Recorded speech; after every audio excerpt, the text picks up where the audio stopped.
No, thank you so much for coming on. I really appreciate this. It's all right. So my guest today is Joshua Baker. He's a journalist, filmmaker. He's the man behind the series I'm Not a Monster, featuring Shamima Begum's story. And more recently, he's just been creating a documentary on the West Bank called The Other War on BBC. I really urge everyone to actually go check it out. Thank you. But thank you so much for coming out. It was an intense one, that one. It really was. Yeah, I can imagine. So you're telling me before, but can you explain how long you were in the West Bank for? Yeah, I mean, so I lived there about 13 years ago, somewhere like that, 10 to 13 years, I can't remember exactly. And that's interesting because when I went back this time and I was on the ground for about 5 or 6 weeks, I was also there immediately after October 7th, the attacks. I flew in October 9th. But it's sort of having this historic perspective of, 13 years ago, where it was a difficult situation, but you had some relative ability to move about unimpeded if you're, foreign. This time round, I was in the West Bank for about 5.5 weeks, almost 6 weeks, and we were sort of going all over it, from the south, where you have a lot of issues with settlers and Palestinians. Sort of, there's been a massive rise in the amount of settler attacks on Palestinians. From other areas, other refugee camps, Tulkarm, Al-Fara, Jenin in the north. And so we were very much travelling the length of it. But I was also there October 9th, just after the October 7th attacks, flew in to do something different then.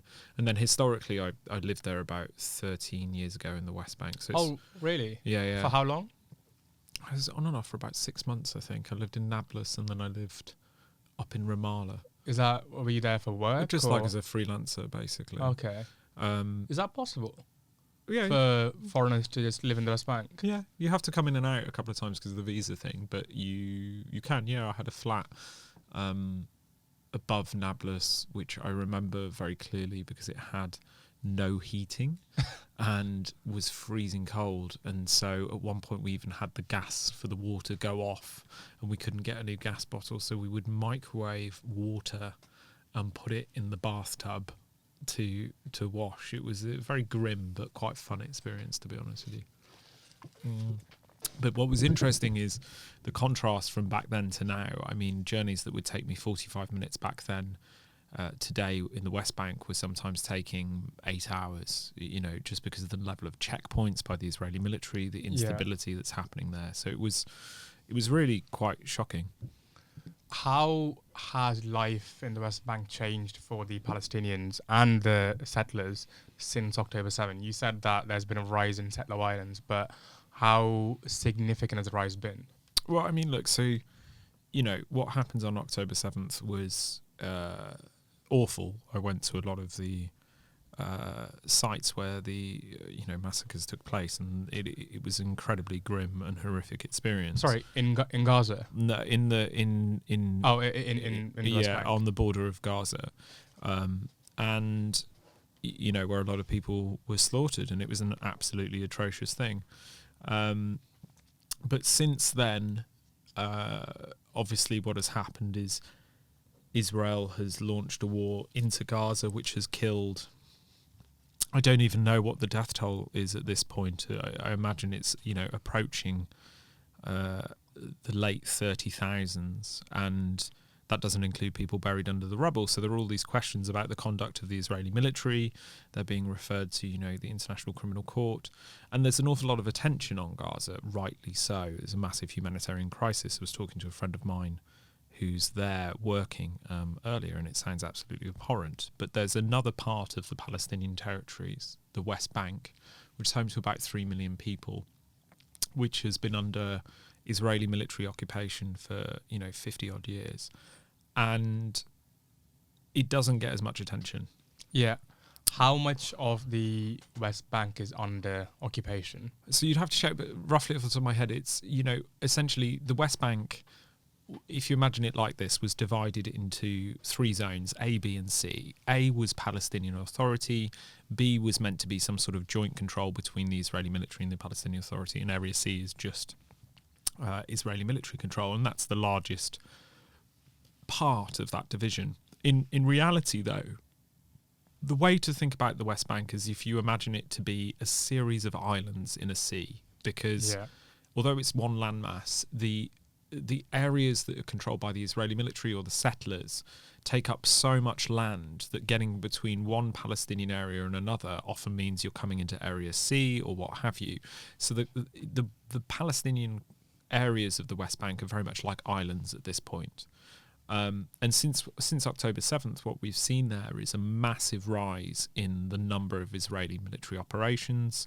It was a record year last year for, well, it's basically, Save the Children said it was the deadliest year on record to be a child in the West Bank. Yeah. So the situation there is deteriorating. And that is significant because the West Bank is seen as the last sort of area that could be used to form a Palestinian state. Okay. And stability there is crucial to any sort of long-term peace. But the level of land that Palestinians have left to form a state is massively degraded. And at this point, a lot of people think it's impossible. Okay. So what has the relationship been like between the Palestinians in the West Bank and the Israeli settlers? How much has it degraded since October 7th, or has it always been? So, I mean, so there's the West Bank. There are over 500,000 Israeli settlers living in the West Bank, and Israeli settlements are considered illegal under international law. Okay. And in essence, when you think about Israeli settlers, there's a sort of variety of there. You've got people who live in very well-built communities that probably visually similar to American suburbs. Okay. And commute into Israel. In some places they get tax breaks for living there. And then you've got a sort of other end of the spectrum where you have people who are religiously, I would say almost fanatics, who live in the West Bank in what's known as outposts. Sometimes these are tents or makeshift structures, and other times they're sort of like farms or what have you. Yeah. And last year we saw, I believe, a record number of Israeli settler attacks on Palestinians. Obviously, there were some attacks on settlers by Palestinians as well, but the reality is the data it shows that one side is hitting the other more than the other. And fundamentally for Palestinians, since October 7th, the majority of them haven't been allowed to enter into Israel, where a lot of them work. So there's a massive economic hardship. There has been one of the things I witnessed in the aftermath of an Israeli military operation is there has sort of been a concerted effort to almost punish Palestinians. As one soldier put it, one former Israeli soldier literally said to me that he feels that there is a campaign of revenge taking place for October 7th, and Palestinians feel that as well. So it's a very volatile time at the West Bank in the moment. And I think the easiest way to think about it like this in terms of understanding why there's such volatility on a Palestinian side is that there's a new generation who've grown up who have only ever known military occupation. Yeah. Many of them have never been able to do things like go to the sea or take a trip overseas or see very little prospect in their future. Why go to university if you're not going to get a job kind of thing, or why do this? But they're also young enough that they don't remember the full-blown violence of, say, that their grandparents' generation went through. So they're not well-versed in the intifadas or they're well versed, but there's a difference between when you know about something and then you physically see what full-blown kinetic war looks like and that level of violence. And so for them, they've only ever known occupation. They feel like they have no hope. They feel like their own leadership, the Palestinian Authority, don't represent them.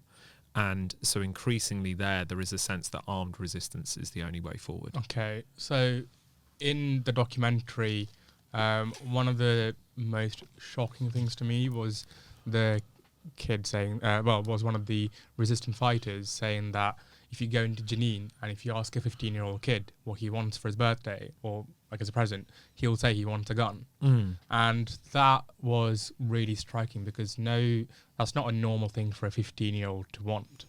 Like, yeah, and then you need to start to ask the question about how has that child come to that point? Yeah. Because that's not saying that, you know, armed resistance is right or wrong. It's also not saying that, you know, the Israeli civilians should be targeted. Absolutely not. But there is a situation where we have had a complete and utter unresolved situation for Palestinians for such a long time, with very little hope for a future, and that is coming to a head.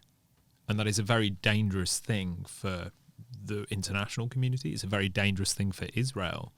It's a very dangerous thing for Palestinians. And we've been maintaining a status quo with this conflict and never really finding a lasting solution for generations. And it simply does not work.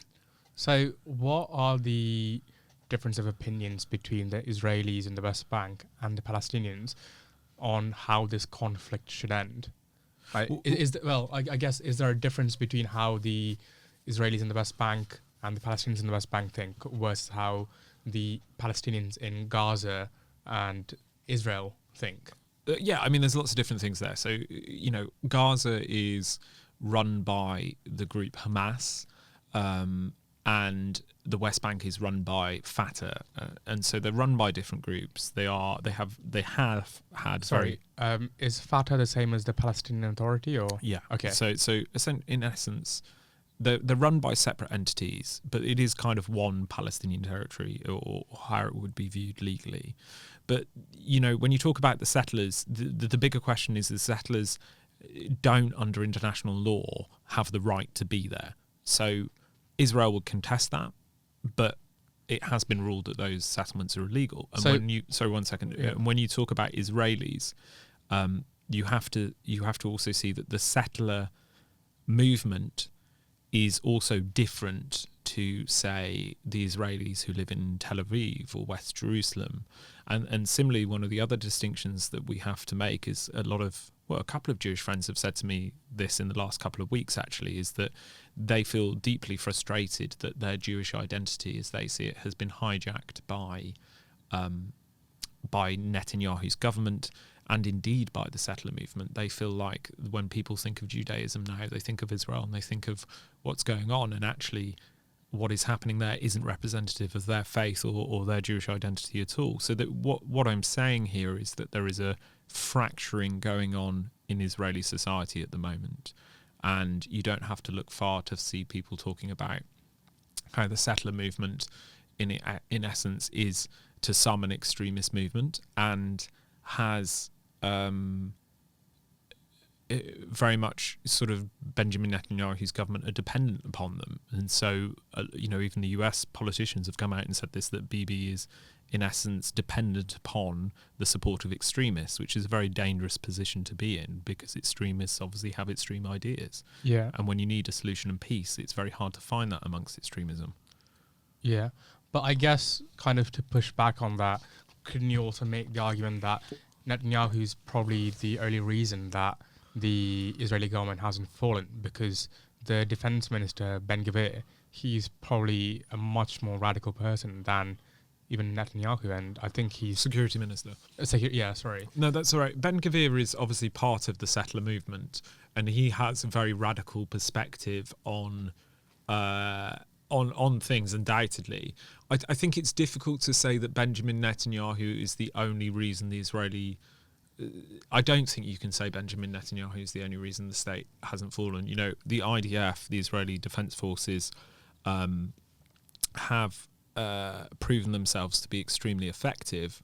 But, you know, I think if you speak to a lot of Israelis now, even actually Israelis in the settler movement, or, you know, the Israelis of Tel Aviv, which tend to be much more liberal and sort of artsy, if you will, or the Israelis of West Jerusalem, who, you know, also have a slightly different identity, or you go up north, there is a sort of growing discontent for Benjamin Netanyahu, and a lot of people would like him removed from office. How much of the Israeli population kind of see this fight between Israel and Palestinians as existential to their identity? I mean, it's very hard for me to say that because I'm not an Israeli citizen, but I think the difficulty you have is that Israeli citizens have long felt that they are fighting for their right to exist and that they are surrounded by enemies. And there may be some truth to that. We shouldn't discount that feeling. But the other thing is that their existence currently, through political decisions, is predicated on a people essentially living under oppression. Okay. You know, if you think about Israel like this, it wants to be a democratic state, but it also wants to be a Jewish-only state. It doesn't want to have a one-state solution where Palestinians are given full human and civil rights, because then it wouldn't be a Jewish state. But not doing that means it can't really ever be a democratic state, because one people is living without full representation. So it's sort of this thing where, in order to find a resolution, something's got to give. And a lot of people would say one of the key things that would have to give would be the settlement communities in the West Bank. But I would say that an Israeli government is never going to give that up. So we're sort of locked into this status quo, and until we have meaningful engagement from the international community about finding a proper solution to this, it will continue to be an awful situation. And it's also a situation that fundamentally does not benefit the security of Israel. Okay. So do the people in the West Bank believe that a two-state solution is possible, or have they given up hope, or are they hoping for a one-state solution? I mean, it varies massively. I mean, you have a lot of people that want to return, and the notion of return stems from in 1948 when the State of Israel was created. Hundreds of thousands of Palestinians were, forcibly displaced from their homes. Some of them became internally displaced people inside the territory of the West Bank, and some went to Gaza, which was under Egyptian control back then. Others were displaced into neighbouring countries such as Jordan or Lebanon. But so there is a strong community that wishes to return to the homes that they were forced from in 1948. There are others who, I think they wouldn't say this amongst the large group of Palestinians, but there are others who probably think we're never going to get the chance to return.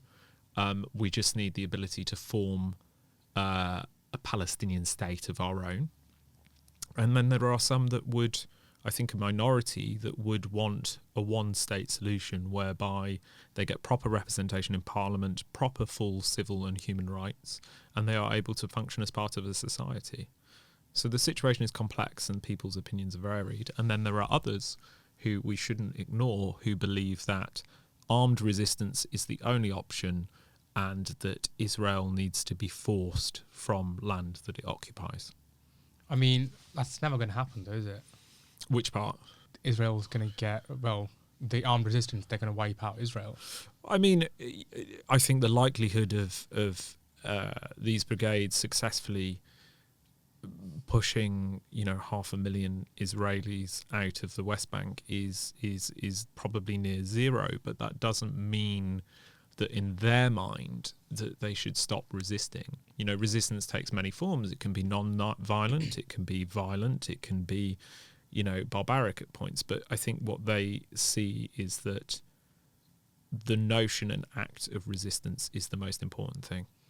You mentioned that there's a section of the West Bank, or a certain percentage of it, who thinks that the right to return is never going to feasibly happen, but they would never admit it publicly. Mm-hmm. Why is that? Wouldn't it make more sense to kind of lay the facts out and be as pragmatic about it as possible? I think it's very easy to be factual and pragmatic when you don't have an emotional connection to it. I think if you have grown up with your grandparents being forced from their homes and only ever knowing a sense of statelessness and loss, and then that gets, generational trauma, it gets passed down, and you're growing up in what was a refugee camp, a white tented refugee camp, and has now become a sort of concrete slum, and your sense of loss is generationally passed on, it's very hard, I would imagine, to step back and think, okay, what is the best political option for us to have a victory?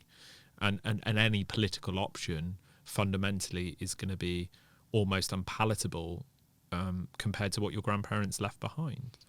I also think for those that are so desperately tired of the situation, who would say privately, look, we just need a state, let's forget return, to do so, to say that out loud would be seen by some Palestinians as a betrayal, because it would be a sense of betrayal of the loss.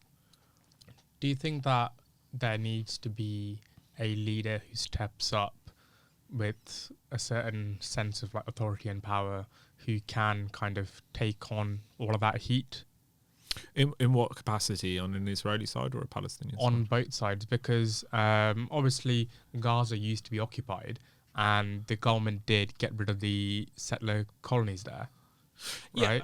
Yeah. I mean, but then, so there's a couple of things to think about that. So first of all, on Palestinian leadership, the majority of Palestinians would say Mahmoud Abbas, Abu Mazen, does not represent them. And there hasn't been democratic elections in the West Bank for, I don't know, like let's say 8 to 10 years, right? So he's been, maybe longer actually. Where are we? So I think it was 2005, so 2015, so more than 10 years. Yeah, but so basically there hasn't been democratic elections in the West Bank for a very long time, and a lot of people feel that Mahmoud Abbas, Abu Mazen does not represent them in any way, shape or form. So there is certainly a desire for new leadership, but it would, for a lot of people, have to be leadership that isn't considered to be an Israeli puppet. That's how a lot of people think of Mahmoud Abbas. Similarly, though, I would say that increasingly a lot of people feel like Benjamin Netanyahu's government does not represent them, and they would like new leadership there.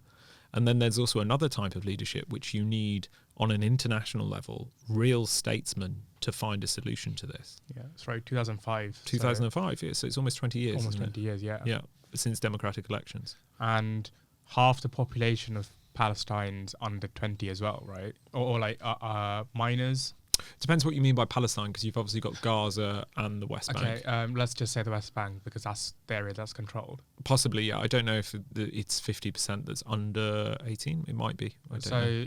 You got a pretty large population that didn't even vote for whoever's in power, which is quite a telling thing, right? So why hasn't there been any elections? Because Mahmoud Abbas doesn't want to handle elections. It's simply as simple as that. But that is the point I'm sort of making to you, is if you've got such a large young population that's only ever known occupation, they feel like their government doesn't represent them. They've only ever known oppression as they see it, and they've never been able to leave the West Bank or even go to the sea, and they see no hope for their future. You sort of have two options: give up and die, or pick up a gun. And increasingly the mantra is, let's pick up a gun. You said that the people living in like Tel Aviv are a lot more liberal, and there's a kind of fraction occurring within the Israeli government. Do they see this happening, and do they kind of not care, or are they just thinking that whatever happens, we can just kind of smack them down? I don't know. Look, it's difficult to say, but what I would say is Benjamin Netanyahu is one of the great survivors of politics, let alone Israeli politics. I mean, he's an extraordinary political figure when it comes to his survival. He knows how to navigate a crisis. Israeli society is going through an extreme level of trauma, and I think it is struggling with what its own identity is. But there is increasingly a desire, whether you are anti-war or not, to remove Benjamin Netanyahu's government. A lot of people see him as responsible for October 7th, for not protecting the country properly, which was one of Bibi's big things, right? He used to campaign on this notion of being this great commander, and only under him can Israel be safe. And so with October 7th, that very much went away, because undoubtedly, no matter what you think about Hamas or its capability, and this was a well-orchestrated attack, and that their ability shouldn't be played down, but at the same time, it is a monumental military and intelligence failure by the Israeli government and military apparatus. Yeah. How do you see this conflict ending?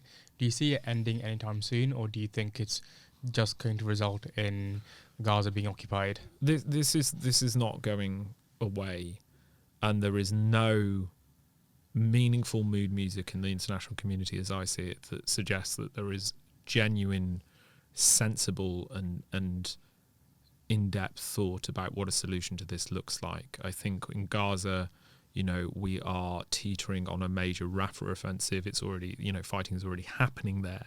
Yeah. And Israeli military construction suggests that they are planning for a long-term presence, Israeli military presence in Gaza. In the West Bank, the situation is fracturing. And in Israel, the situation is fracturing. And then you have the wider fallout from this in terms of, I think it shouldn't be underestimated that across the Middle East regionally, the notion of being British or American, the cultural capital that perhaps once had in the Middle East, if you think about the Chicago Bulls era and the sort of export of American culture or British culture, that was quite a cool thing. Now it is not. A friend of mine, a very good friend of mine, just returned from Cairo. He's Syrian but lives here, has a British passport. And he had to ask his friends to stop introducing him as British or a guy that lives in Britain. Because the tension and the hostility and the way that we are perceived is so great. And what that means is, regionally, there will be a leaning towards Iran. It will be harder into the future for us to find meaningful, proper diplomatic partners in the region, because as the younger generation takes power and grows up, they are not going to forget this. And so the ramifications of this conflict go far beyond the borders of Israel and Palestine and actually affect and have an impact on regional stability for decades to come. It is an extremely precarious situation that I don't think most people think about in terms of the depth of it.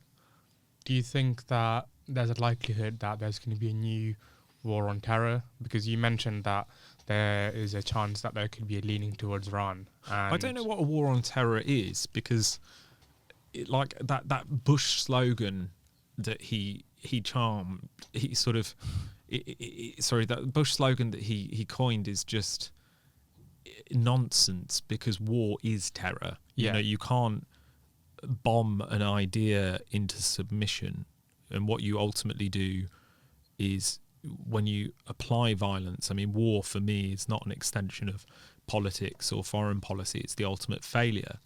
Because fundamentally, what you are trying to do is dominate another being or another set of people through violent means. And when you do that, you might successfully win in terms of limiting their movement or displacing a population. But what you do is you create thousands of people that are radically turned against you. And I think when you talk about what is happening in Gaza now and the level of the civilian death toll and the slaughter of entire families, those are people that are going to have very little hope for the future, very little options for the future, will be deeply traumatized and full of hatred for the Israeli military. And that is an extremely dangerous thing.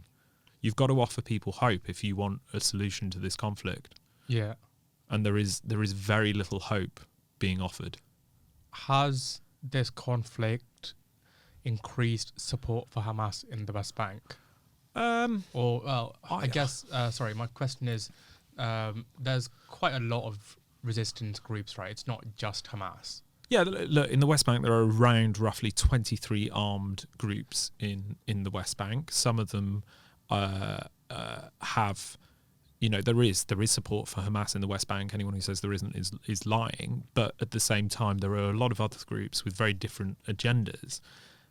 One of the things we haven't seen yet is real meaningful coordination between these armed groups in the West Bank. It's not like the Jenin Brigade is meaningfully talking to, say, the brigades in Tulkarm. And so in the absence of that communication, there isn't, say, a concerted strategic effort yet to fight the occupation, but it could come. I think the other thing to think about as well is that sort of situation in Gaza. I think people are increasingly so desperate there that even if they hated Hamas, as some did, the level of violence that they're being subjected to, from some of the conversations I've had, is that anyone that can push back against the Israeli military is something that they would support. But, you know, fundamentally, the bigger question about the situation in Gaza is, how do we stop this, and how do we deal with a humongous humanitarian crisis which could slip into a famine? One of the solutions that I've kind of seen knocking about is after the war, a coalition led by Saudi Arabia, UAE, and the Arab League governing Gaza.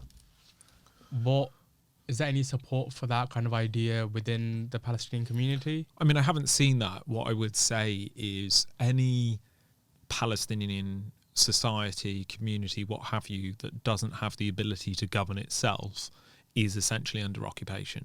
Be that an Israeli occupation, a Saudi Arabian occupation. If you don't give a people the right to determine their own future, if you do not give them hope, you find yourself in a very precarious situation.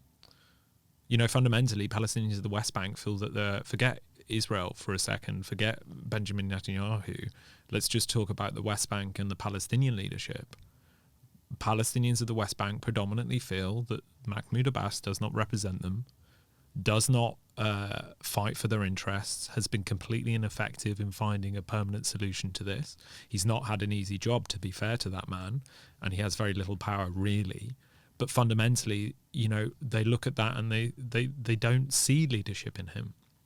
And so the difficulty you find is that, look, the way these things work is any leader of the West Bank is going to have to be, or will be, somebody that the West can work with, because we're just coming to a point where Palestinian identity is being increasingly degraded. And as I keep saying, if you do not offer people hope or an alternative to violent means, then they will choose violent means, because what else do they have? It's quite a bleak situation, isn't it? It is, but it's also like, if we want to be like optimistic, it is a bleak situation. Gaza is a bleak situation. The West Bank is a bleak situation, but they're not intractable. They are actually fixable situations. It just creates political will. I mean, even if we talk about the humanitarian crisis in Gaza, we've just seen the Americans build a jetty, which I think allows about 150 trucks thereabouts to enter Gaza. You know, Gaza needs at least 500 trucks a day, so it's not right. But, you know, if you want to fix the humanitarian crisis in Gaza, it's really simple. Open the borders. Just let humanitarian aid in. That will stave off the humanitarian crisis. That obviously creates a security situation and other things, but that's a very simple step. We don't need a jetty. We need the borders open to allow aid in. Israel will obviously say that, you know, that brings with it a lot of security concerns. In the West Bank, you need to offer the Palestinian youth who are coming of age a viable alternative to their current life. You know, build an airport. Give them the ability to travel, give them some sort of functional alternative to the status quo that they find themselves in. Otherwise, we are just going to see more violence. Is there a religious ideology that's kind of guiding in the West Bank, or is it just a fight for their survival? I mean, like, it's not. It depends what you mean by that. It's quite a broad question. So, like, you know, Israeli settlers have a religious ideology that drives their decision making. Some of them do, I would say. You know, Palestinians of the West Bank are very varied. The Palestinians of Nablus are different to the Palestinians of Jenin. Jenin, you know, is a much more conservative city where, you know, it's a lot more fundamentally rooted in Islam there in terms of the day-to-day, than, say, like Ramallah, for example, which is a much more less sort of traditional place. So the West Bank is a very varied place. It's a very beautiful place. It's a place of extreme kindness and extreme travesty. What fundamentally is the key thing, though, is that we have been locked in a status quo with this conflict that doesn't benefit Palestinians of the West Bank, Palestinians of Gaza, or Israelis. And it is a lack of meaningful international leadership that has led us here. You've covered quite a lot of conflict in the Middle East, right? You covered the rise and fall of ISIS in Mosul.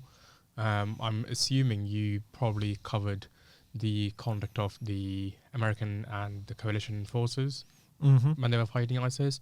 How has the conduct of the American army and the British army and the other coalitions when they were fighting ISIS differ to how the IDF fights Hamas or They're very different things. I mean, I suppose the similarity is that, if you take Raqqa in Syria,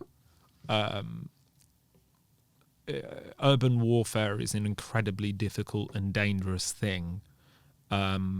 It's not like when battles are fought, in fields or open country. Urban warfare is incredibly difficult, and inevitably in urban warfare you have civilians caught amongst the fighting. And certainly what we saw in Raqqa, I think it was Amnesty International that cited at least 10,000 buildings were destroyed, which is just a monumental figure to try and get your head round. Yeah. And so there was a huge destruction.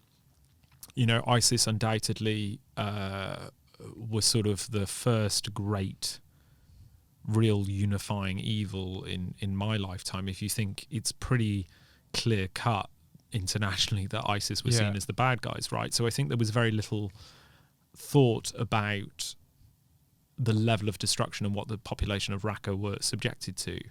But that city was, as one Raqqa resident put it to me, given a death sentence. Syria, in their view, was given a death sentence by the international community. You can disagree with that or not. It's not for me to say.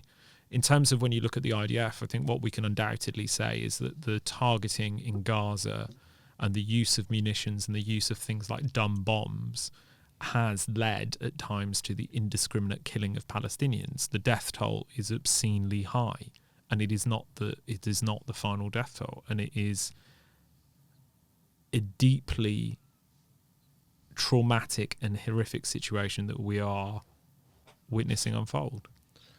How much of the kind of information coming out from the war is propaganda by both sides? In what sense? Well, one thing I'm finding it kind of difficult to wrap my head around is how quickly the death toll numbers are kind of coming out, because Gaza's run by Hamas, and even the Israeli army, or the Israeli government, I guess, weren't able to really give a concrete figure for the death numbers after October 7th. But they're very different things. So, first of all, to talk about the October 7th death figures, you are dealing with mutilated bodies. You are dealing with bodies, in some instance buried under structures that have collapsed. You are dealing with a situation of kidnap where people have been taken into Gaza, including bodies that were taken into Gaza. So in fairness to the Israeli government over the death toll of October 7th, there are a number of logistical and practical challenges to actually work that out. There has been a lot of criticism over the Hamas-run health ministry, but increasingly as time has gone on, it has been increasingly accepted that their actual statistics are probably too low, because we don't know how many people are buried under the rubble.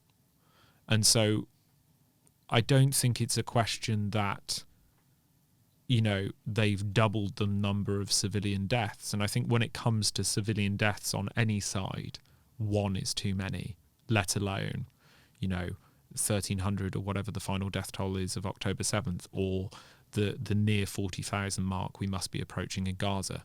Yeah. Can you tell me a bit more about what drew you to make the documentary The Other War? Because you covered a kind of really specific incident for it. We covered lots in the film. I mean, obviously we go up and down the West Bank, but we do investigate a shooting of two children, or of two teenagers, I should say. No, let me say that again. We cover a lot in that film, but we do investigate as part of it the shooting of an 8-year-old and the shooting of a 15-year-old. for me, it was a project that the journalist Isabel Young wanted to undertake. I've known Isabel for a number of years, and we've wanted to do something together. Sarah Abadat, my long-term collaborative partner, also came on board with that. And for me, it was, fundamentally the international community's media are not allowed into Gaza. Now, Gazan journalists are doing a phenomenal job of covering it. The international community are not allowed in.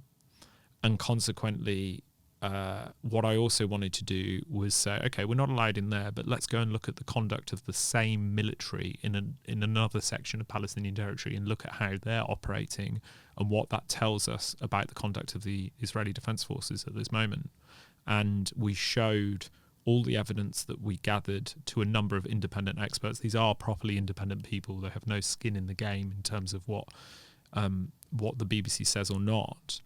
And, we were told that what we had documented showed potentially multiple breaches of international law, ranging from vandalism, where homes had Stars of David or October 7th adorned to walls, and destruction of property, through to what was deemed by one UN special rapporteur to be essentially a war crime, which is where an 8-year-old boy was shot in the back of the head while running away. And so if that is the conduct of the military in the West Bank, where there is some level of scrutiny, there are serious questions and concerns about what the conduct of the military in Gaza, where there is virtually no scrutiny, may be. And in the documentary, one of the things that you guys experienced was the raid that happened while you were with the family. What kind of was going through your head when that happened? Because I can't imagine it was kind of a calming experience. I mean, we had a lot of incidents like that, actually, in terms of during our time in the West Bank. I remember there was one evening where, we thought we were going to have to go back up to Jenin, and we were all dreading the fact we were going to have to do a night drive, and we knew that we'd had a number of run-ins at that point with the Israeli military at checkpoints at gunpoint. And so it just became a bit of a trip where it was like, God, are we ever going to stop wearing body armour? But the specific incident you were talking about was actually on day 2 when Sarah, my teammate, and I were in a refugee camp, which, as I said, are kind of like concrete slums now, having tea with an old man as part of a research thing, and he was doing something that lots of them do, which is to talk about, the historic responsibility that Britain has for the current climate and situation, which he has every right to point out. And at that point, the Israeli military launched an operation, surrounded the camp. Palestinian fighters came onto the streets armed with homemade bombs and weapons, and what ensued was a battle that sort of went on for 4.5-5 hours. And I've spent a lot of time in combat situations, and so my main concern was trying to find the balance between documenting what was going on but also keeping my team and myself safe. And so we were, for a period, able to move around the camp while this battle was happening, filming stuff, but it was getting closer and closer and closer. And so in essence, we ended up being invited into a Palestinian home to seek shelter, which was looking after a number of young children. And I positioned a couple of the team there and was sort of on the outskirts of that home filming, and basically, as the military came closer, collapsing back, so falling back and falling back and falling back. And eventually we fell back into a room full of children, and the Israeli military surrounded the house and broke it down. And it was an exceptionally violent moment, but what it showed was sort of the impact again on the next generation of Palestinian youth, And as again, another former IDF soldier said to me, we treat Palestinian children as suspects in a violent crime, and we've done this to hundreds of thousands of them. Other former Israeli soldiers would say to me, or current, look, there are threats in these camps that we have to address. Undoubtedly there are, but there is a much bigger question about what is the long-term solution to this and why those threats exist. Do they just see it as a day-to-day thing? Do they think about it in the long term? Who?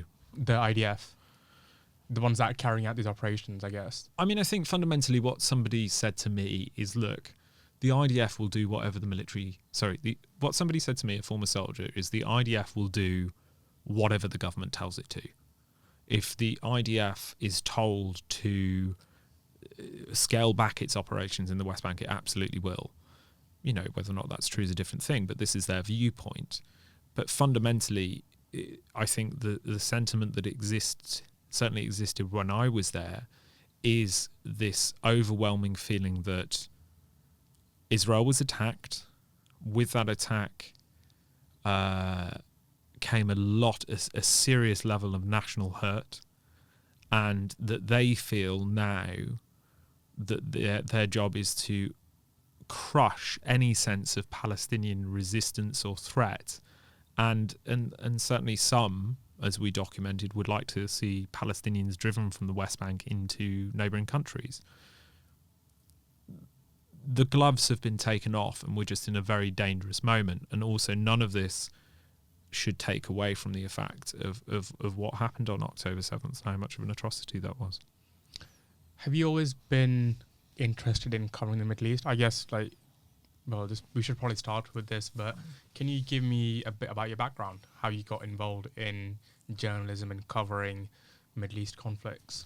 Yeah, I mean, so I worked on and off a bit in the NGO sector for a while, but I wanted to be a foreign correspondent, and I had a sort of very unconventional introduction to that, which was that I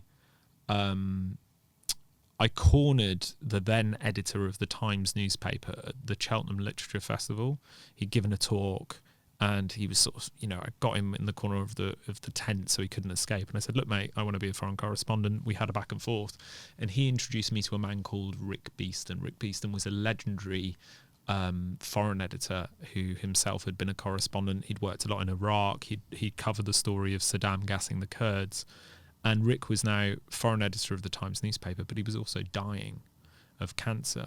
And that meant he was taking a lot of chances on young people. I met Rick, and within 24 hours, I was sat on the foreign desk of the Times as a researcher, trying to work out what on earth the job was and what it meant to be a researcher.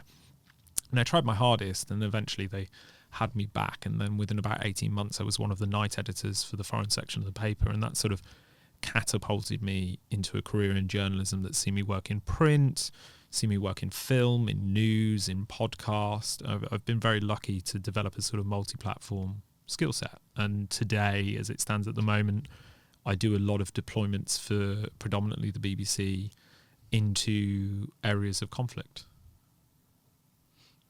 And how long after kind of starting that journey was it that you covered Shamima Begum's story? So, actually, the thing about the Shamima Begum story is that began for me very early on.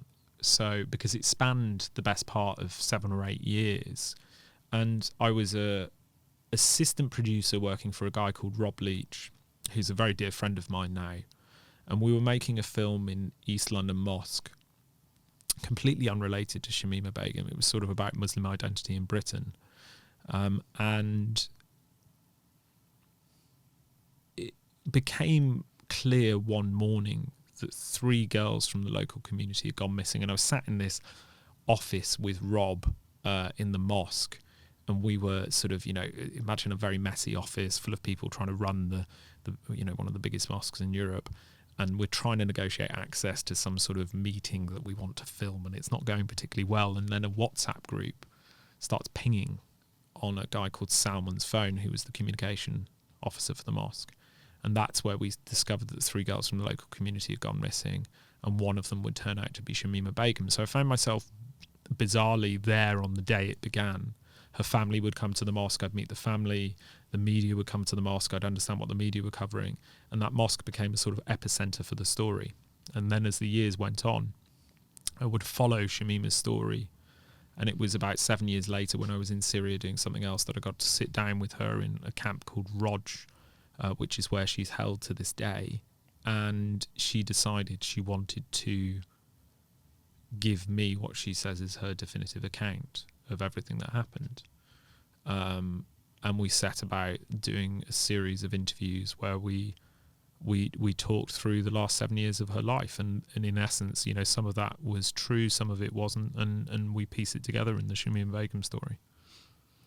The Shamima Begum story really kind of drew me to your work. Oh, really? Because covering, like what you said, what it means to be Muslim in Britain. I think that's something that kind of spans not just the Muslim community, but a range of different ethnic communities. Like I myself am Indian, and this is something I've kind of been grappling with in a way over the last few years. Like, what does it mean to be Indian in Britain, and what does it mean to be British? What does it mean for you?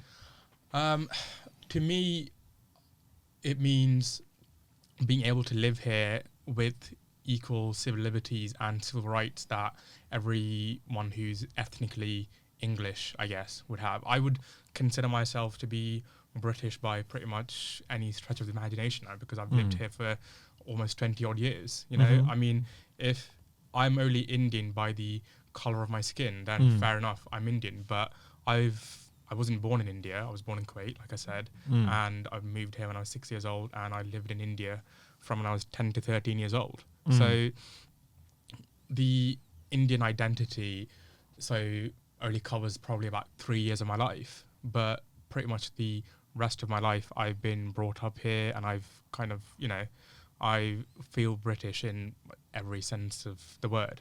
And it's interesting you say that, because I think you should also be, look, this is a country built on colonialism. At one point we controlled 25% of the world. You cannot exert that level of control on a global populace and then not accept that becomes part of your identity. And you should be able to feel and be British while also celebrating your Indian heritage. Yeah. That's part of, I think, what makes what you go on, sorry. Yeah, sorry. But I mean, it doesn't mean that I've kind of forsaken my Indian identity. But there's this quote that it takes 3 generations for someone to get integrated into the community. And I think what's happened with a lot of ethnic minority communities in the UK especially is that there's a certain sense of distrust. Oh, massively. And I think it probably could stem from colonization history. But I think what that's kind of led to is a sense of isolationism within the communities, because I grew up in the Catholic community, and there's really weird thing that's happened kind of recently is that so when I came to this country, we'd go to the Catholic churches here, right? Yeah. And I don't know how much you know about the Catholic Church, but there's different sects within it. Yeah. And the part of India that I'm from, we have the Syro-Malabar community, and even within that, there's a bunch of different sectarian groups. But when you come here, you kind of accept that we're going to be part of the Latin community, which is what the wider Catholic community is. And there's been this kind of push from India to start building Syro-Malabar communities within the UK. And I think that's kind of led to this really weird direction where we've kind of pulled ourselves back from integrating and kind of being a part of a wider society where everyone kind of interacts with each other. Right? I think that's... I don't really know why that's happening or where that's leading to. I would suggest that it goes back far further than that. And specifically, you mentioned Shamima Begum. If you take the Bengali community, end of World War II, we've just won World War II. London is in a lot of destruction. Bethnal Green, the community that she is from, literally has slums in it. The sort of tower blocks we now see there are built in some instances out of these slums where people were living in decrepit conditions. Britain was seeking labour from overseas. It had a long relationship with the Bengali community, and people started coming here to try to find new work, a better life, help rebuild the country in the wake of World War II. And what they were confronted of was, and particularly if you take Shamima Begum's parents, but a sort of post-Enoch Powell era. Enoch Powell was a conservative politician who gave a famous sort of rivers of blood speech, which was a very anti-migration speech and stirred up a lot of hatred. So you had people coming to this community historically who wanted to integrate, but were told from the moment they arrived here that they were other. In some instances, they were beaten. The racism was abhorrent. And I think what you said was really interesting about it takes 3 generations to integrate. I've never heard that before, but I wholeheartedly believe what you're saying to be true. And to speak for Shamima or to share something that she said for me is that, she felt she was in a situation where she neither felt British or Bengali. Her parents had come here, failed to integrate, because not necessarily because they didn't want to, but had increasingly held on some of their more traditional conservative values. So she was trying to fit within that identity and didn't feel she fitted properly. She also wanted to be part of a sort of more liberal, freer, as she would put it, London identity that she didn't feel like she fitted with and that was rejecting her. So she didn't really know where she sat. And that's been the experience for many people I've spoken to in that community, where people come here and they want to integrate, but we're not particularly welcoming to them. Yeah, I can understand that, and I probably agree with that as well. That's why I think there probably needs to be action from both sides on focusing on integration, because like what you just said, where you neither feel British nor Bengali, is something that I can completely relate to, right? Where there have definitely been points in my life where I've neither felt Indian nor British. And this kind of sense of identity that I've probably developed over the last few years, it's quite a recent thing. And I know I said that I consider myself to be British, but if I was to give like a percentage, I guess, it'd probably be 60 to 70% British and the rest 30 to 40 would be Indian, because there are certain aspects of my culture and identity that I do hold on to, like if you take the vast majority of the people within my community, I can speak the language, read and write it as well, which I would argue that not many people can do. Definitely not a lot of my Indian friends can do that. So this sense of what it means to be Indian and what it means to be British, I think it's a really abstract kind of concept, but I think that's, sorry to interrupt, but I think that's a really, what it means to be British is an abstract concept. I think that's a really good point, because I think if you look at Britain today, I think I would struggle to define what it means to be British. I live in London, which I consider to be its own city-state. I don't consider it representative of England or wider Britain. I think it's its own entity because it's so multicultural, and that's a positive thing. But I think if you talk about wider British identity, we've had Brexit, we've had wars in the Middle East and Asia. We have basically, I think, lost a sense of identity, and we don't have clear political leadership at the moment in any direction that offers what I would say is a clear sense of what it means to be British or what our values are anymore. Yeah, I tend to agree with that, because if you look at a country like America, even though they're in like a huge political turmoil at the moment, but I would say that they do still have an identity of what it means to be American. Yeah, they certainly do. I think what's one of the biggest travesties about America, though, at the moment is it's increasingly a society of individuals. Forget political spectrum, Democrat, Republican, whatever, forget that. I think what you observe when you're there is a society of individualism, which, in my personal opinion, not the opinion of anyone else, but in my personal opinion, I think it is so much a society of individuals, it creates a lot of problems. There's a lack of unity that we are seeing growing in American society today. I was just there, whereby, Republican states feel very different about what American identity is to democratic states, to the extent that, those, and it may be exaggerated, but there are fears that we could start to see a destabilization of American society as times go on. The film that's just been released, Civil War. Yeah, I was going to say that. That's inspired from a place of reality. It might be an exaggeration. I don't think we're heading there anytime soon. Don't get me wrong. I'm not trying to fearmonger, but it comes from a place of genuine, real inspiration where there is a fraction of American identity. What do you think is driving that? Look, I think again, we are in a post Iraq, Afghanistan era to some degree. If you're talking about troop deployment, if you're an Iraqi or somebody from Afghanistan, you're not in a post. You're just living it in your day to day. But in terms of our identity, I think we've lost a lot of sway on the international community, America in particular. America is not respected anymore. I use we as this term of collective responsibility, not because I feel like I'm particularly represented by our political leadership, but I do think you have a collective responsibility to your society. But to answer your question, I think, we have had wars overseas that have not gone well for us. We have been hypocritical on a lot of our foreign policy. And domestically, we have increasingly enacted economic policy which seemingly does not benefit the majority.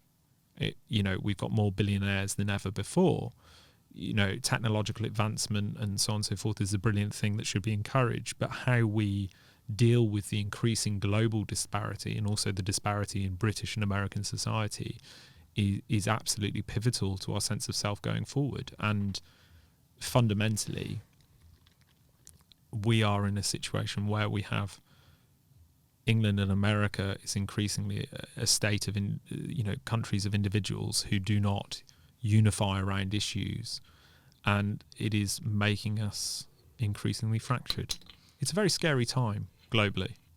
Do you think that we can get to a stage where we have much more of a stronger political leadership? And because I tend to agree with you, the lack of identity, I think it does stem from a multitude of factors, but I think not having a strong political leadership is definitely one of them.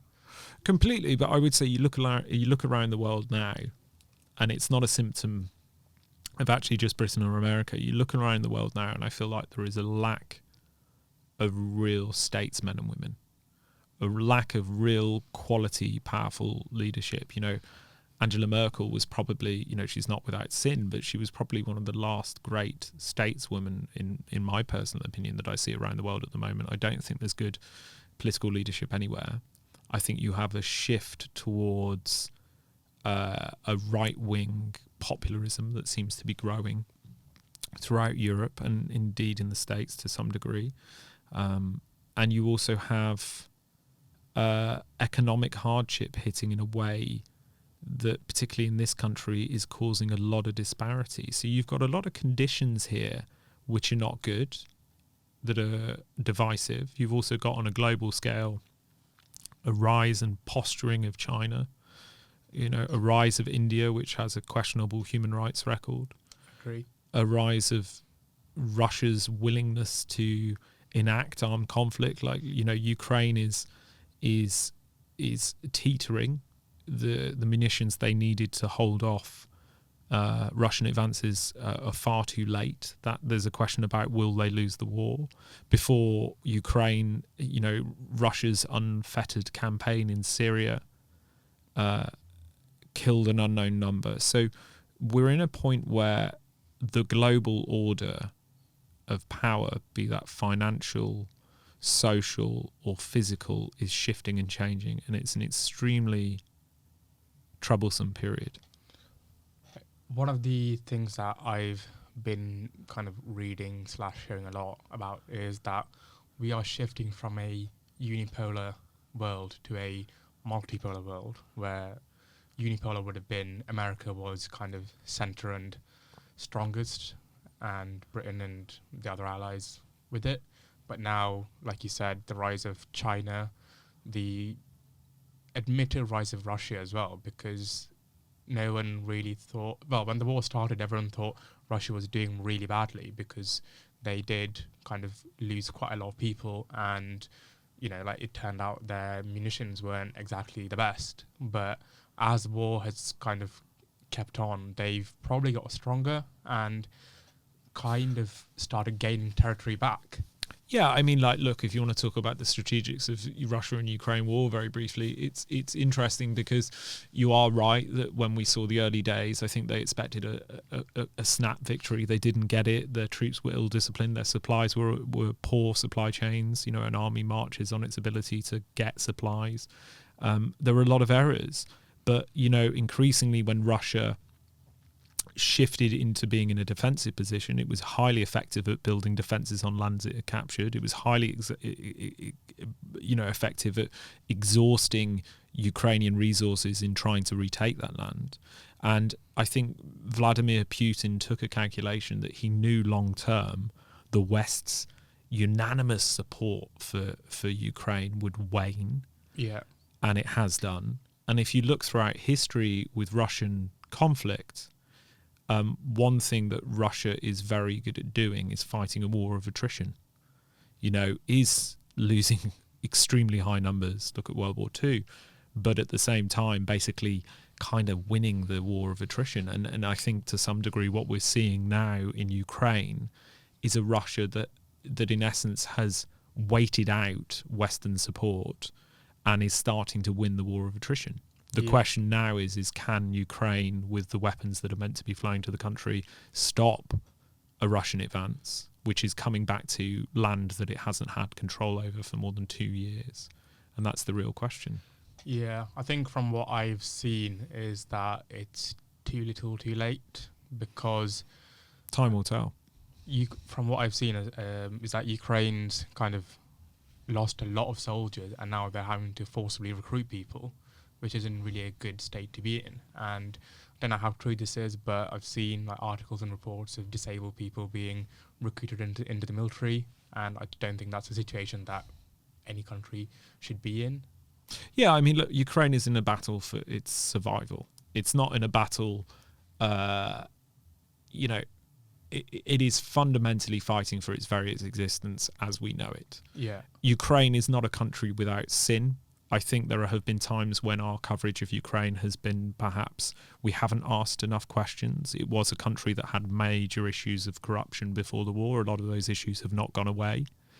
But fundamentally, it is, you know, as our government would say, is an ally of this country. It is in a dire situation, and we are just waiting and watching to see if Russia succeeds. Now, if it does succeed in conquering Ukraine and capturing Ukraine, the ramifications for that on the rest of Europe will be sharp and stark. That you can look at that in terms of the level of refugees that will be displaced into neighbouring countries, and then the internal instability in those countries that will follow, the potential for the war to spill across borders. And so, again, I come back to whether it's Israel, Palestine, Ukraine, what have you, these conflicts are not conflicts that just sit neatly within their borders. The global ramifications of this level of instability and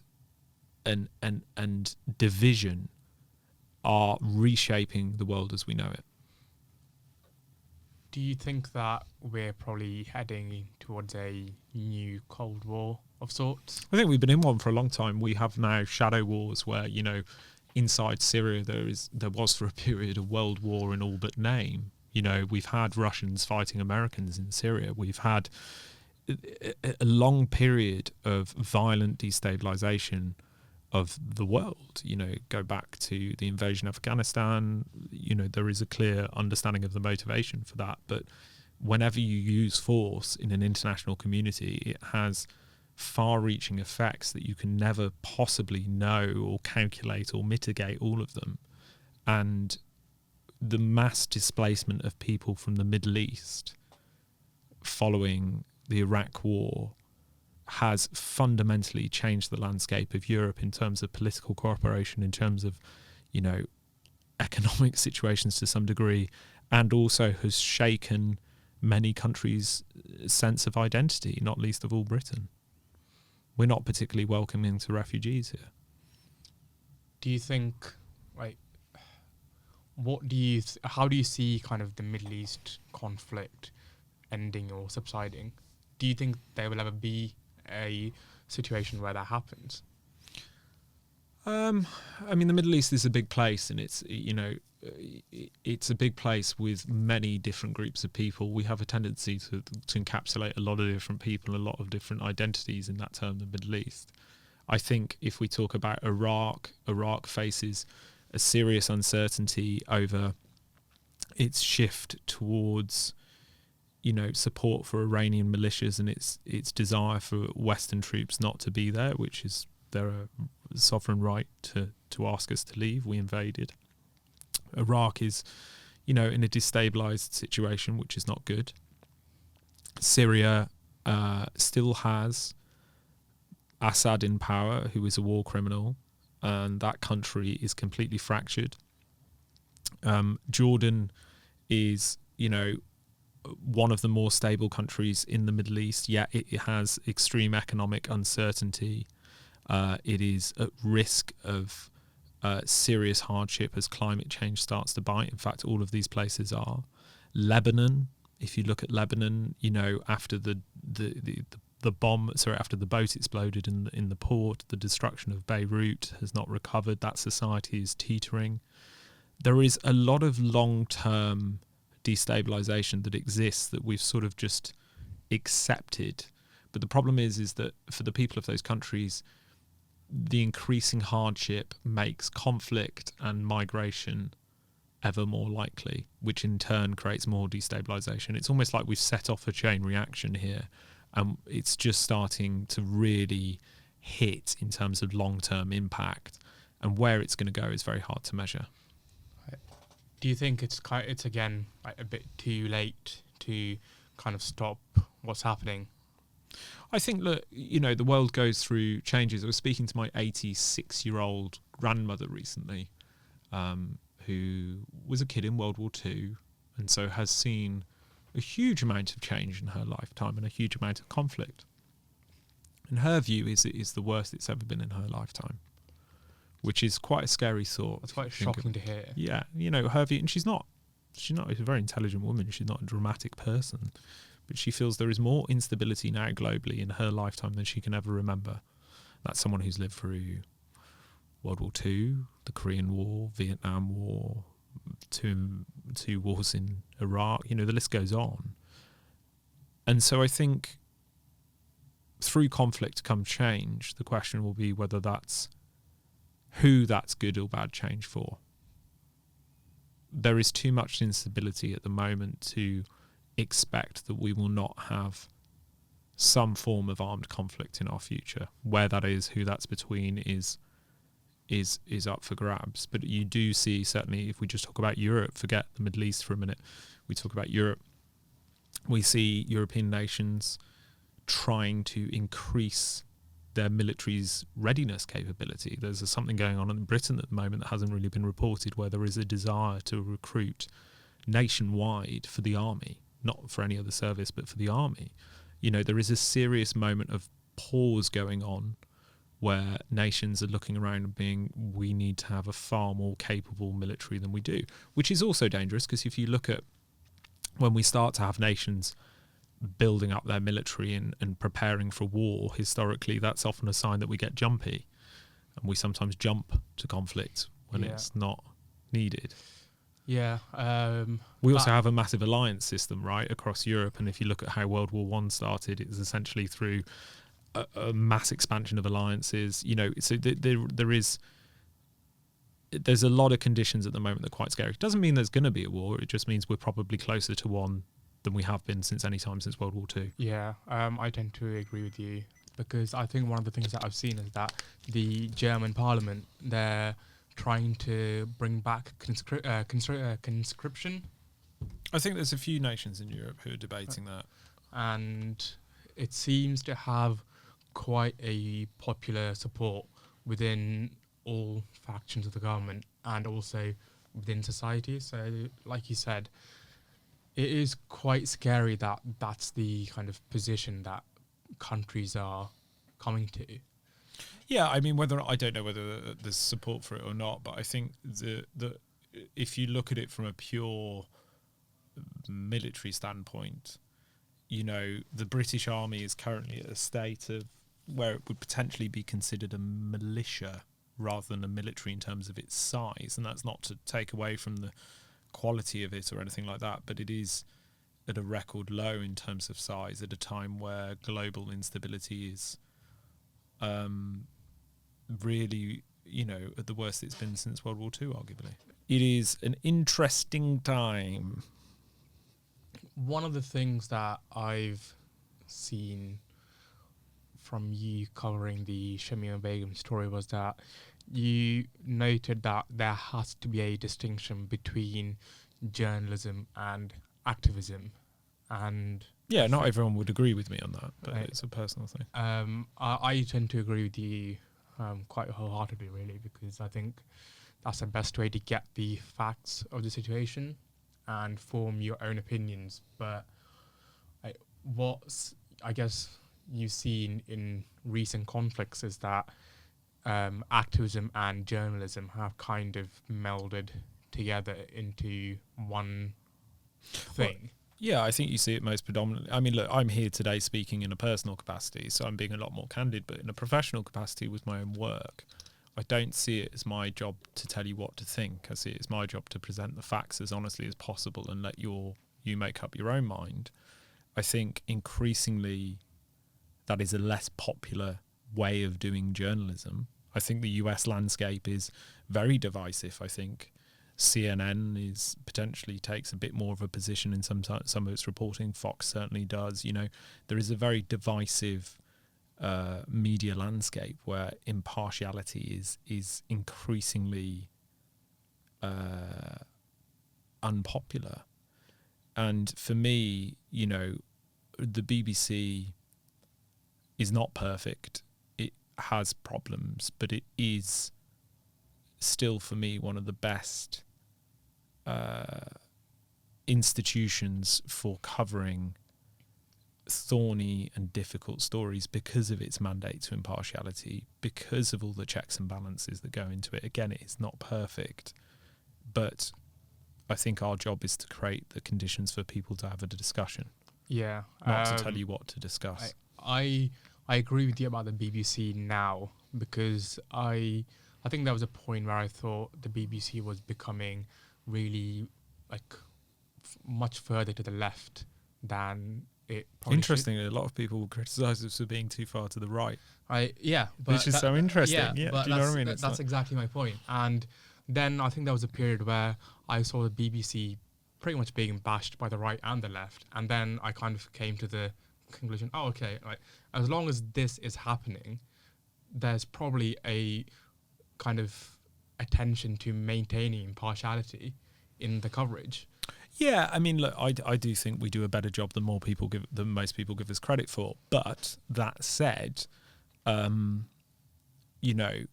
undoubtedly there are times where we get things wrong, where, not necessarily intentionally, sometimes, for a variety of reasons. But it is a really tough world out there. And what I would say about, traditional media versus, say, like social media, is when I broadcast something, I am doing it as somebody that is now a journalistic professional.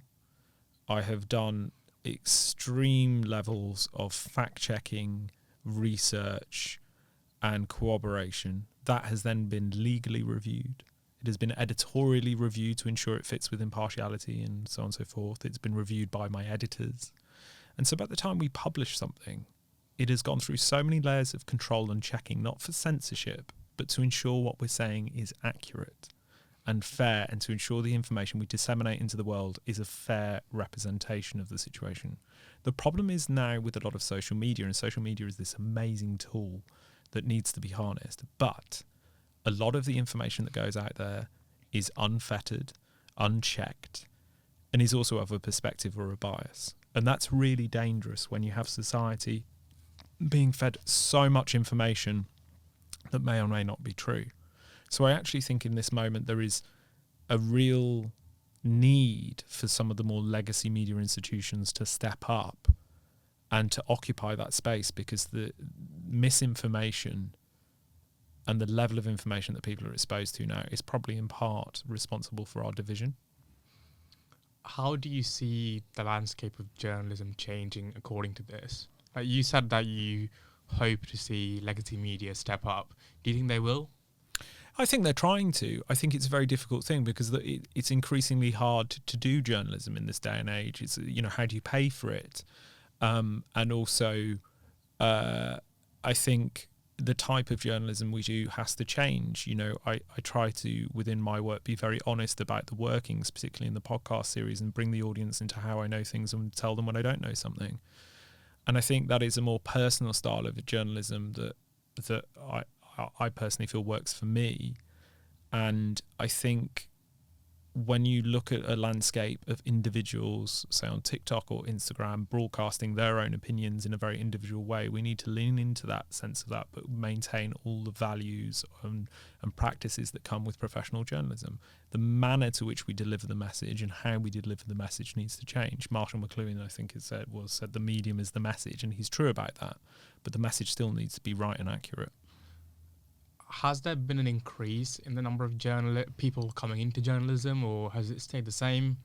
I don't know. I think, I still speak to lots of people who want to do journalism, don't get me wrong.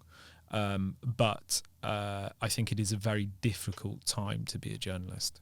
And I think one of the greatest sadnesses that I personally feel about the demonization of mainstream media, like mainstream media is not perfect. And it gets a lot wrong, but there is a spectrum of mainstream media. There are a lot of different institutions with different agendas in that phrase. And the demonization by world leaders of mainstream media has, to some degree, served people who have questionable motives. Because my job fundamentally, and the job of my colleagues who work exceedingly hard and put a lot of sacrifice into their job, is to hold power to account, is to shine a light into dark places where things are going on, and to let you know what is happening. And if there's a lack of trust in us doing that, it benefits the people who are doing nefarious things in dark places. Do you think that it's kind of become a lot harder to hold government to account, even by institutional media? Yeah, definitely. I think a lot of people have bought into popularism and the demonization of mainstream institutions. I think, to be fair though, and to not just say, oh, we're being picked on, there are, this is just my personal opinion, you've got to go back to like 9/11 and that horrific day, but then everything that followed that. So, the justification for the invasion of Iraq, for example, that was in the cloud of 9/11, didn't really have much to do with 9/11 at all, but there was such public anger and hurt and confusion that it was quite an easy thing to sell. And I remember, when I was younger, opening newspapers and seeing weapons of mass destruction being touted as, Saddam is poised with weapons of mass destruction, and these drawings in newspapers of trucks with weapons in the back of them, these graphics. And mainstream media really drank the Kool-Aid of the government's propaganda for the Iraq war, and I don't think we've ever been forgiven for that. And I think that represents a period where we really fucked up and sold a lot of our legitimacy away, and we've been forever trying to get that back. But the problem is now, compared to then, is people have individual broadcasting platforms such as TikTok and Instagram and Twitter, previously X, that offers them an alternative base to get their information from. Doesn't matter if that information is any good or not. The medium is more effective than conventional legacy mediums. Yeah, I think in the UK the BBC does still hold quite a lot of value compared to like America, I guess. But I do see that kind of eroding a bit. Like you said, there are loads more non-mainstream media kind of coming to the forefront, I guess, like in Britain anyway. I don't know if you've come across Novara Media. No, I haven't, no. They're quite popular on the left, as in they are extremely left-wing, but they have provided quite good coverage of the current crisis in the Middle East with Israel and Palestine.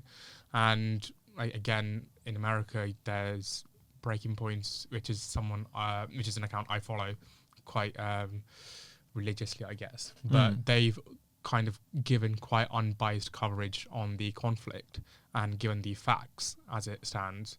I think, like you said, providing the facts without giving your own narrative is quite important. But I think again, with the rise of populism, it's probably been that people want the narrative. Yeah, and look, I can't speak to those institutions because I don't know them, and that's your experience of them. What I can say that I would advocate for in terms of the BBC is that if you want to know our editorial policies, you can just go online and read them. You know, we publish our editorial policies on everything, and they're under review. And again, there's sometimes we get things wrong, but there is a transparency that the BBC is embracing that I think is the right way to go, where we explain to you why we're taking a position, or sorry, not why we're taking a position, but why we are doing things in a certain way. And I think that level of transparency from institutions needs to be embraced. But I also think there is a real challenge about how we win over the younger generation to still take our content and what we do seriously. And that really, for me, is about going to where they get their content, which isn't on BBC iPlayer or BBC News, but is on the platforms that they use when they wake up before they go to bed, which are social media platforms.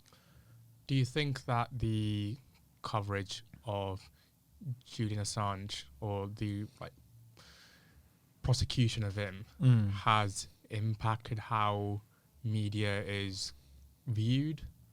I don't know. I mean, I'm relatively familiar with the Julian Assange story. It's actually something I'm looking at the moment. I think the Julian Assange story is a complex one. I think it is an example of a story that I would say, from the research I've been doing into it at the moment, has probably not always been represented in the fairest way possible. And it is a story that asks much bigger questions about what kind of society we want to be to some degree. And I think incidents like Assange, Shamima Begum, the Iraq War, the list sort of goes on really. Big stories inevitably always create questions about how those stories were represented. And, I have, even on an individual level, forget any of the big stories, I see articles written about friends of mine or events that I'm privy to, and often they do not reflect the truth. They reflect a position that is taken. So I'm not under any illusions that legacy media is perfect. It's not, but I would say it's a far healthier space than a lot of the stuff that goes on social media. Yeah. Kind of talking about the Shamima Begum story, one of the most kind of interesting or shocking details to me was the role of the Canadian intelligence services within the story. I could not actually believe that when I heard it. It feels like a massive failure on the part of the intelligence services, either on purpose or just pure complacency, I guess. Yeah, I mean, look, intelligence agencies work in a very dark and shadowy space, and they have to. In the case of Shamima Begum and her friends, they were transported to Syria through Turkey by a man who was basically a Canadian intelligence asset.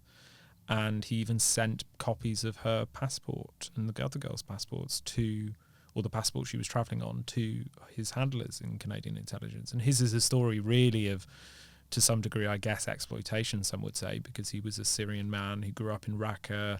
Syrian civil war started. He defected from the army and was hunted, fled to Jordan looking to try and get resettled in Canada for his family, and was in essence recruited, told that, he says he was, that in essence he was told that if he worked for Canadian intelligence he would be offered a chance to be resettled in Canada. And so went to work and ended up being highly effective. This was a man that would get into ISIS-controlled areas in downtown Raqqa, their so-called capital, and could move about between areas they controlled in Turkey with relative ease. And if you were an intelligence officer at that time, I would imagine you would have been quite excited by the amount of information that he was able to obtain. I think what happened in the Shamima Begum instance is that people... He was not controlled, and in essence the ethics of what was going on became incredibly poor. From just listening to that story, and probably from a very layman's perspective, to me, it seemed a lot like the intelligence services were aware of what happened, and to Which them, intelligence? Canadian and British intelligence. I mean, I don't know if British were or weren't. I mean, they were after a point. The question is when. Okay. Do you think that the reason the Canadian intelligence services might have sat on the information was that if they passed it on, then the guy's cover would have been blown? And I don't they'd know if lose they an sat. asset? I don't know if they sat on it or not. I don't know at what point they knew that this man was transporting Shamima Begum and her friends. They probably knew that of the other people he transported into Syria. But I think from what I've been told from people who were around the intelligence community at that time, that this was a period where there was a desperate need for information about external threats from ISIS across Europe. There was a desperate need to know more about the situation in Raqqa and to develop human sources in there. Canadian intelligence historically, it works with British intelligence. They have officers stationed in MI5 HQ over here. But it was something that has always been seen as like an agency that is good, but it's not a player of its own right in the way that the US intelligence community is, or the British. And that it was suggested to me that having an asset as good as Mohammed Rashid, the guy who was working for them, the Syrian man, was a big win for them. Okay. That would allow them to deliver intelligence rather than perhaps always receive it. It was showing off, and I think it just ran too far. We'll never know what information Rashid provided and whether that prevented attacks or saved lives. What we do know is that arguably the actions of Mohammed Rashid contributed to the death of children. It's quite a sad kind of state of affairs of how it happened, because if the services had acted, it could have probably been prevented, and those girls could have probably been saved and stopped from going into there. Yeah, I mean, a former Canadian intelligence officer, senior Canadian intelligence officer, has said to me that there would have been a way to prevent Shamima Begum from reaching Syria, and that this was an operation that went wrong.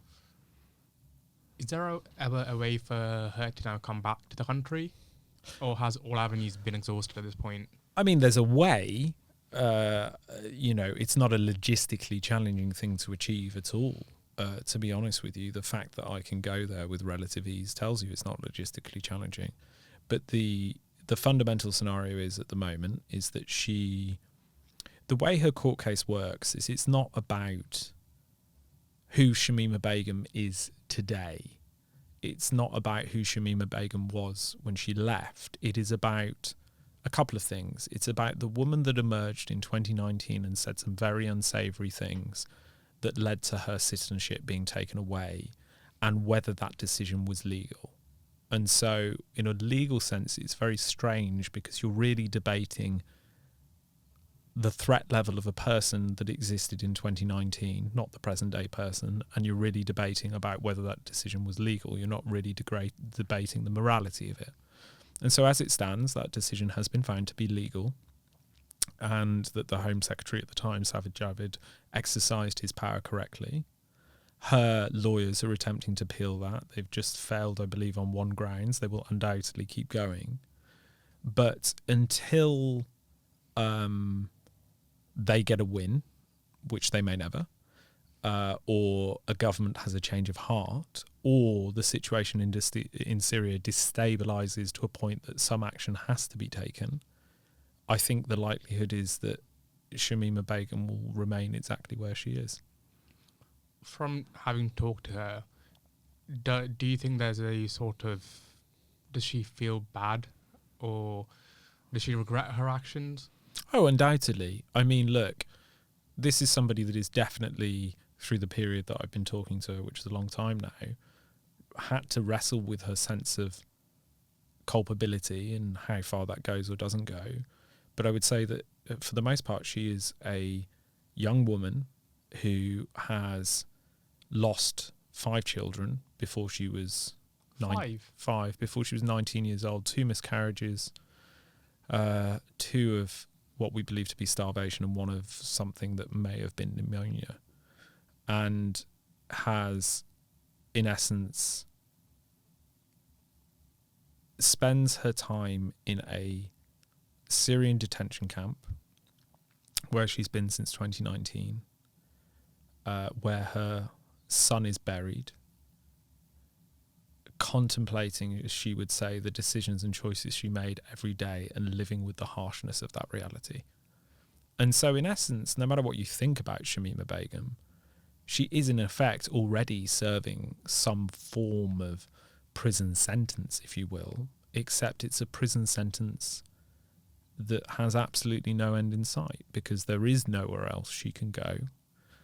And so she's found herself in essence, indefinite detention. And there are thousands of Shamima Begums from as many as 56 different nations. It is a problem that we have not found a solution to. From having kind of done your research into her story, did you, like, obviously, I think it was in Parliament, someone said that she worked for ISIS and what did she do? She sowed the West and took part in... There's a few accusations against her. There's the notion that there's several, but the key one sort of being that she was a member of ISIS's religious police known as Hizbah. There's that she sowed suicide bombs. That's one of them. Or that she was... I've even seen things that, she received sort of special training at one point to go and join a military unit or something. That one gets a bit shady. But in essence, there's no way to definitively know whether those things are true. But what I can say is, if we take them one by one, Hizbah, well, to be part of ISIS's religious police and in essence to be an enforcer, she would have to have a really good grasp of Arabic and the Quran. And there isn't, seemingly as I have seen, any real hard evidence to suggest that she was part of that. This is somebody that is largely a misfit. And I don't think would have had the wherewithal to participate in that. I could be wrong. In terms of sowing suicide best, we sort of discovered that she likely lived with some sort of ISIS armourer, so it's possible. But again, the sourcing on that is questionable. We've never had any evidence presented to us. Typically, if a government has hard evidence about somebody, they'll tend to leak it to the media because they want it out there. That hasn't really come to fruition. So I think we almost lose sight of what we should hold her to account for with these questions, because they are unlikely, not impossible. But fundamentally, the thing you can't get away from is that she was a member of a terrorist group. She chose to join that terrorist group. She may have been groomed. She may well have, there's a strong evidence to suggest she was, but fundamentally, she does have some responsibility for being part of a terrorist group that committed acts like genocide. And that is what we should focus on. All these other things are kind of neither here nor there, and the evidence for them is questionable. The last thing I would say is that we were able to track down the woman who was responsible for arguably radicalising Shamima Begum and convincing her to come. Sorry, is that Shamima Begum, no relation, who's still with ISIS, arguably, and is in hiding in northeast Syria. And we did a sort of undercover operation, if you will, that went on for several months, whereby eventually Shamina thought she was talking to an ISIS sympathiser. She was actually talking to us. And consequently, when asked about all the accusations of Shamima Begum in the media, she joked that the media had got it wrong. The biggest joke of all of this is that Shamima Begum was a nobody in ISIS and that she's a traitor who betrayed ISIS. And actually, the fact that she's had all these accusations levelled at her door is kind of a joke. But, so what? And so I think there are serious questions about it. I think the other thing I would say regarding... Sorry, I don't want to interrupt you, but... Go on. So in the podcast series, I always wondered what happened to Shamina, because I don't think that was covered, because I think Episode 10. Episode 10, okay. Because What I thought had happened was that she just disappeared into the fog of war because I No, think no. that's Have a listen to Ep 10, and then we reveal all this, and we speak to her. okay. But she's still to this day in Syria.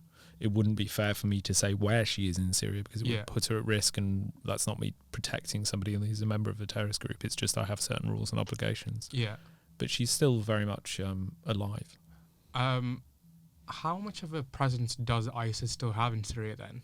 It has a reasonable presence. It's not what it was by any stretch of the imagination. You know, ISIS is at its height, controlled an area about the size of Britain with 10 million people under its control that spanned Iraq and Syria. Today, it is an insurgency that controls pockets of areas, you know, in Syria and Iraq, but largely it's an insurgency, and it's an insurgency that's kept at bay by the presence of special forces and the operations of a sort of the Syrian Democratic Forces, which is an Arab Kurdish militia that's backed by us, that were very much our boots on the ground in the fight against ISIS, who incidentally are also the people that hold Shamima Begum and other ISIS prisoners in northeast Syria. Do you think that for her to come back would probably be political suicide for whoever or whichever party decides to bring her back? Yeah, I mean, look, at the end of the day, you know, if Keir Starmer gets into office, who knows whether he will, but if he does, I can't see him bringing Shamima Begum home in his first 100 days, and I'm not sure he would want to. Fundamentally, bringing people back that have been with ISIS undoubtedly poses a threat to society. Nobody should dispute that, and we should be honest about that. But when you assess threat, you also need to assess the threat of leaving these people where they are. And that also poses a threat to us. So there is a very complex question that needs to be wrestled with that isn't being wrestled with in political discourse in Britain. Other European nations, our allies, the US, have taken a different view. The US has been highly effective at repatriating people. Donald Trump, controversial figure, a lot of people don't like him, but he was very effective on dealing with ISIS and very effective on repatriations. I gave a lecture a long time ago at the Council of Europe, who have also been pretty good at bringing back citizens or former citizens and either imprisoning them, reintegrating the kids. Britain is increasingly an outlier in this amongst our allies, and I think it will only change when her lawyers win on some legal ground, which could take years. There is a change of political will, she dies, or the situation in Syria destabilizes as such that a government has to act. And until then, it will be the same situation. Do you think that with the current conflict going on with Israel and Palestine, and obviously ISIS still, like you said, has a reasonable presence in Syria, and Hezbollah in Lebanon and the Houthis in Yemen, do you think that we're increasingly at a place where there's no coming back from a global conflict?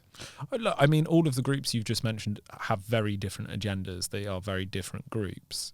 Sorry, I thought that Hezbollah, the Houthis, and Hamas, are they kind of part of Iran's influence in the Middle East or Iran's proxy groups? How much of a truth is there to that statement? I mean, it's slightly more complex, and obviously you mentioned ISIS as well. So ISIS is not.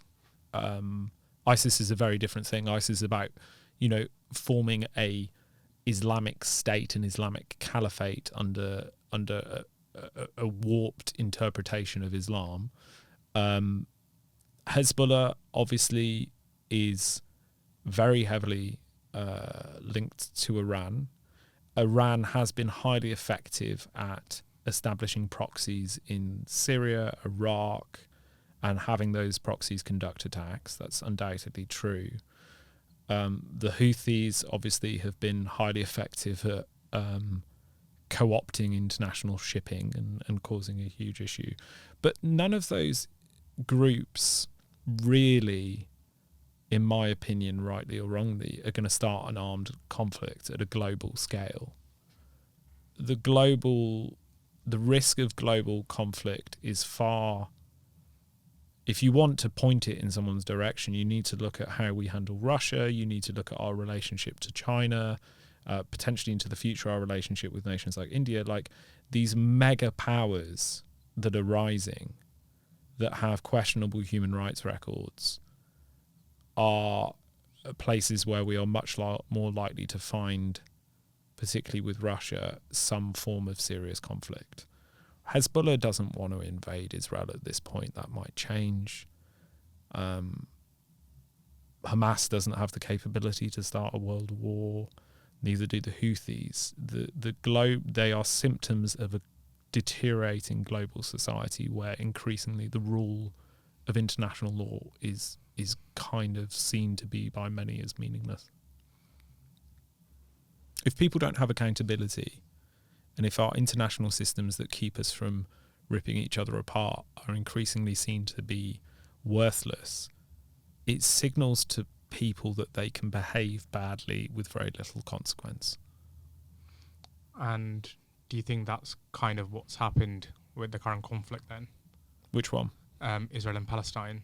Do you think that Israel feels like they are justified in the kind of carpet bombing of Gaza? I mean, look, that's a very complex question, and I think fundamentally, does Benjamin Netanyahu feel that his strategies in Gaza are above board and the way to go? Yes. I mean, I think we've seen that on the news. I would say that's high likelihood. But at the same time, you know, he is facing... The hope is that, look, a view will be taken on this conflict by the international community, by the ICC, and that, in essence, if they can substantiate and prove war crimes, of which we believed there to be plenty, that people will be held to account. And that is the right thing to do. I think whether it's Israel, Palestine, whether it's Hamas or the IDF, whether it's, you know, look around the world, we've seen coups on the continent of Africa that have seemingly gone unchecked. There is a sense at this point globally that people can act with relative impunity and the consequences will be manageable. And that is a very dangerous position to be in an international community. And we have, as a nation, Britain and America, also have to take a look at ourselves and ask, are we conducting ourselves in a way that best ensures global stability? I think that is a very important question we should ask ourselves. I think that's a really sobering way to kind of look at it. I think we'll call it. Yeah, it was very dark at the end, wasn't it? Yeah. God.